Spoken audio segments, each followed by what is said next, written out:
Hello, it's Lubomir Artist. Today I want to tell you and show you IOR Fresnel effect or semi-refractive refraction index. Its effect states that the amount of reflected light rays we perceive depends on the angle at which we observe the material. For example, the material of this table reflects less light when we look at it straight on at 0 degrees and reflects more light when we look at it from an angle around 30 degrees. So, to achieve a realistic result in visualization, there are two important steps. First of all, you should correctly set the IOR value when configuring the material shader. Secondly, you can use artistic techniques to improve visualization in post-processing. And today I will tell you about the technique of improving visualization in post-processing of images in Photoshop using the corona render element, C-geometry, normals geometry. To do this, we need to have a rendered render element normals geometry. By the way, you can get it when rendering in masks only mode. After that, I go to Photoshop and add the render element normals geometry on top of the beauty element.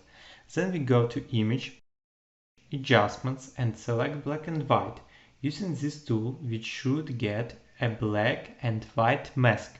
In this case, I want to get a mask for editing the brightness of horizontal surfaces in my beauty element.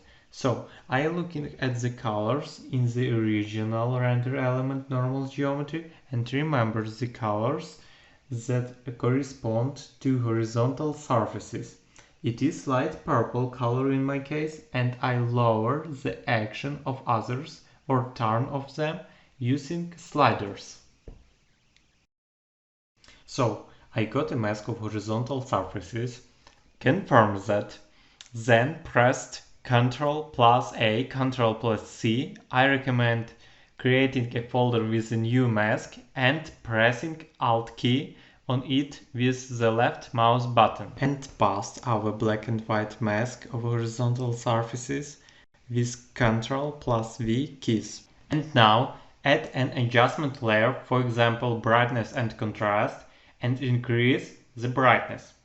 When increasing the brightness, the color saturation increased, so I add hue saturation and weaken the saturation.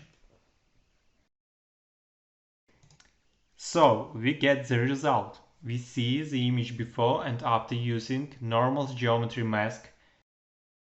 Thank you for your attention and I will see you in the next video.